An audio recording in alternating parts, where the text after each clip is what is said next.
Hello and happy Thrifty Thursday, friends. I hope everyone is doing great today.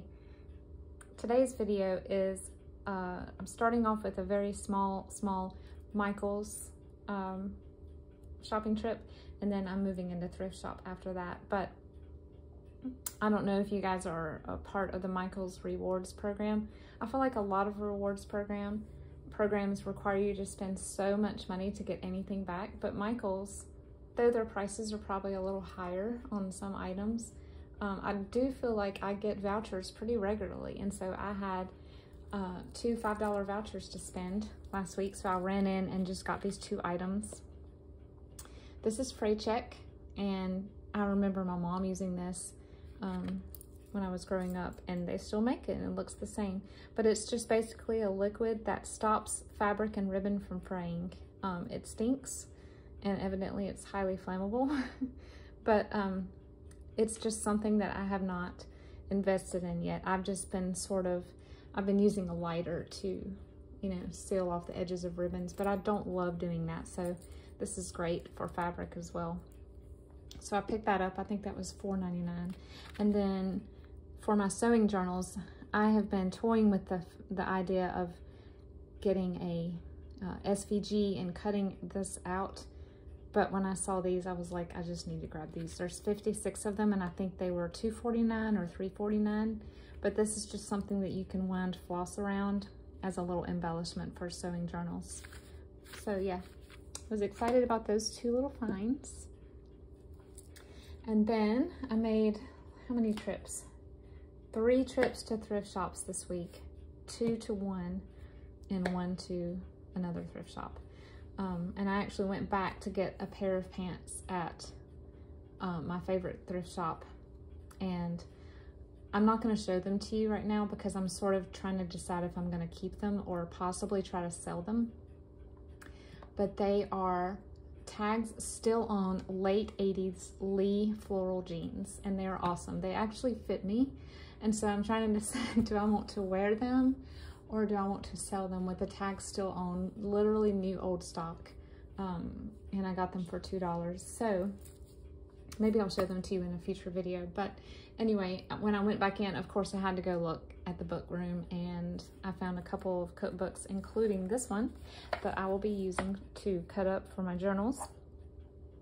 One of the main journals that I want to make for myself and my family this summer is I need to update our favorite family recipes, and the binder that I have them in currently is falling apart. And as any of you who are parents know, what your children had as favorites as young children change as they get older. And so now that our kids are teenagers, they don't love the things that they used to, and they've also expanded their taste and have discovered new things that they love.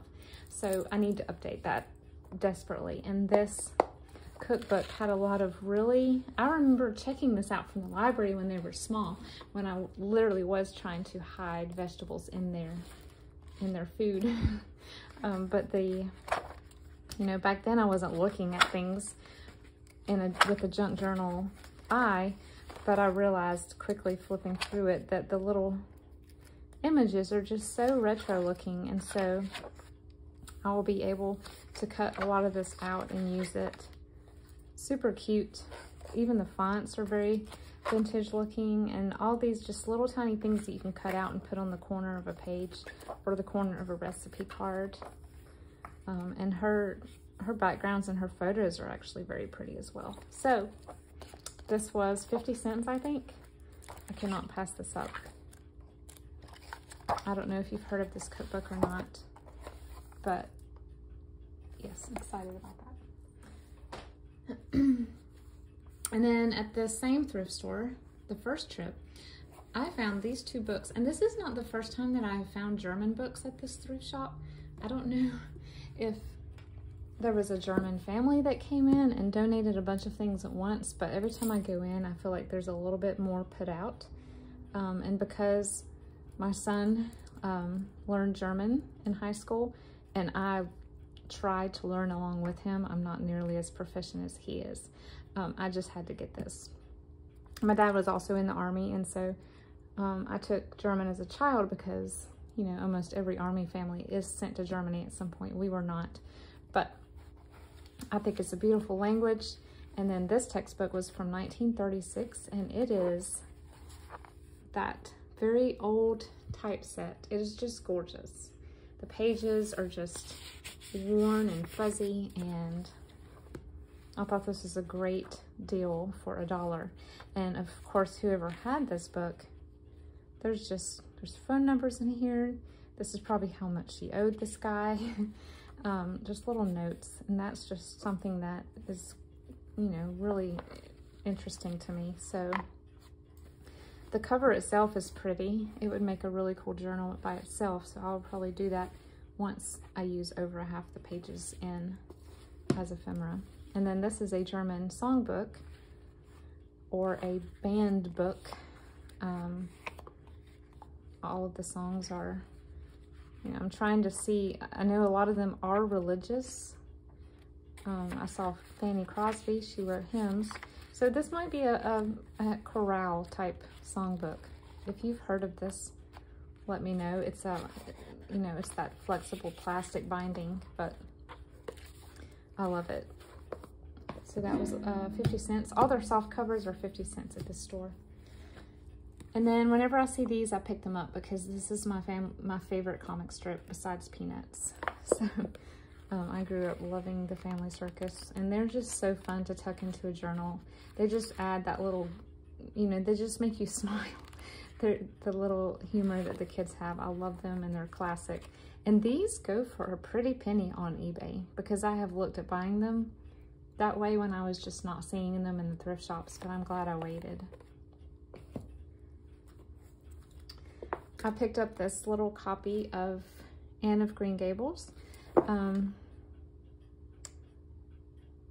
Actually, I did not even see this.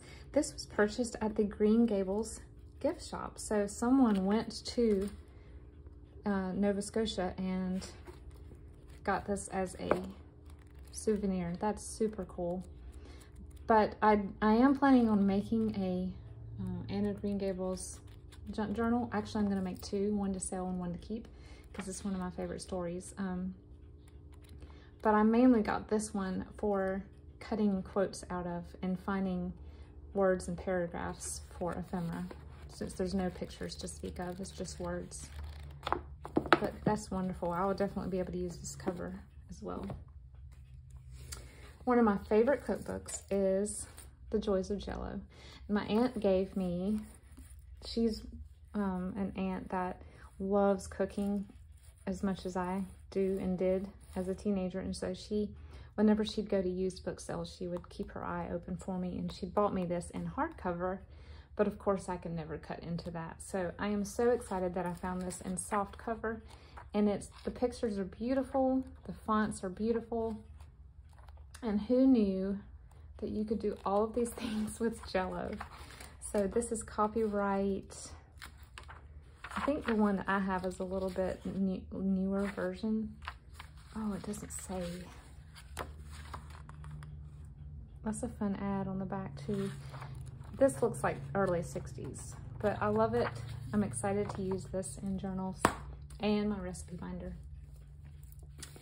Okay, in another thrift shop, it looked like they had looked out on some classroom posters and things like that. There were a ton of them, and a lot of them were nutrition, but I grabbed these two. These were $1 each, and these are full color posters, and they are not in the best shape, but it's that, I don't know what kind of paper this is called. It's textured, but it's thin, so it's almost like those little plasticky soft cover books for babies, but it's not plastic, it's paper. But I just love them. They're they're very large, so I'm sort of trying to figure out how I'll be able to incorporate them into a journal. If you have any ideas other than just folding them and then folding them again, that's what I'm thinking. But if you have any ideas of how to possibly make these into covers, that would be neat also. I just love the pictures in here, and obviously they were torn out and used, thankfully not taped. They were probably clipped onto a bulletin board or a, you know, a little piece of string stretched across the classroom. But and then this is wall hanging posters that are not colored. They're just basically clip art. And then you could create your own bulletin board scene, I guess. Again, I don't fully know what I'm gonna do with this, but for $1, I knew I just had to grab it. The cover itself is beautiful. And then also at the same store, there was this used but super fun retro farm animal scrapbook sticker book. And so we've got the punch out stickers, the kind that you had to lick and stick down. Oh man, they're stuck together too. They've got some humidity. I'll have to work on that with a heat gun. Oh, we got some little cutouts up here. Cute. But yeah, you can punch those out and put them on these sheets. I thought that was neat. I think this is 1955 or 65. Grab that. And then I found 3 Christmas books. And normally I wouldn't pick up Christmas books, you know, this early in the year, but the ladies only charged me 10 cents for the paperbacks. And so, I mean, who in the world would leave that there for 10 cents? And this was $1. So this is by Bar. I grew up with by Bar, my children did. But I got it also mainly because the pictures, though this is a Christmas book, the pictures aren't all Christmassy. So I'll be able to use this in lots of different areas. There's the little Santa. So yeah, that was fun. And then this is a little book about Santa. It looks almost like an Ideals magazine. It's got these beautiful full color illustrations of Santa and Mrs. Claus, workshop. Just lots going on in these pictures to look at. And I like how it's outlined in black. That's really neat. Oh, it is. It is published by Ideals. I did not know that. And so that's super fun. And then this looked super old, but then on closer inspection, I realized it was a replica. But again, it still may be old because the original that it replicated looks like 1800s. But this is called Kris Kringle, spelled with 2 S's. And it is beautifully yellowed, intentionally yellow, book about Kris Kringle. Absolutely pretty for just $1. I'm sorry, 10 cents. Again, how can you pass that up? That is so fun.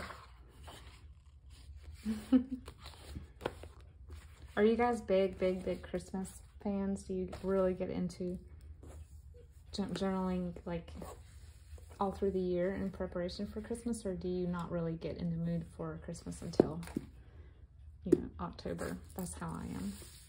Okay, so funny story about this book. Every time we went into this thrift shop, my daughter and I would see this and we would make jokes about it. And we're like, that looks weird. Wonder what it's about.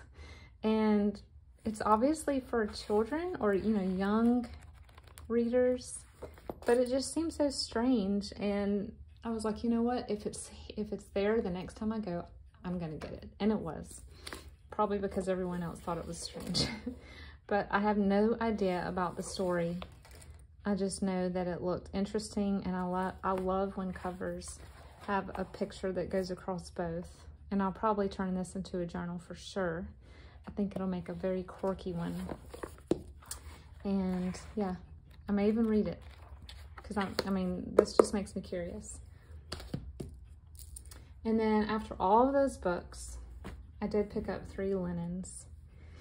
Here is a linen center with crocheted edge doily. It's really hard for me to find doilies that are 6 to 8 inches wide. I think this is about 8. So I grabbed this. I think these were $1/4 each. Again, if you see these in antique shops, you know that will sell for $3 or $4. So, and then this is a little handkerchief with very delicate pink on pink embroidery. So I love light pink anything. And then this is a just a little embroidery piece with embroidery down one side. This is linen as well. And it's just these simple, I think it's like a lazy daisy stitch, and it's got a little basket. And then the ends have baskets as well. And I love the lace too. So I think this was $1 maybe. A couple of stains, but again, I will be mainly using this for the embroidery parts. So that was my thrift shop adventure. I also picked up a couple of other fun items, and I'll probably attach photos of a couple of those on the end of this video. I'm a sucker for vintage sheets and pillowcases.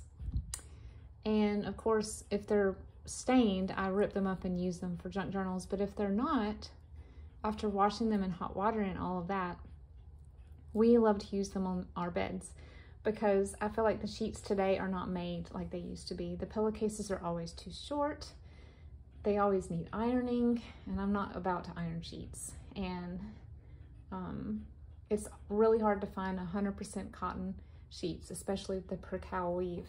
So I love buying vintage sheets at thrift shops and repurposing them, and they don't always have to match.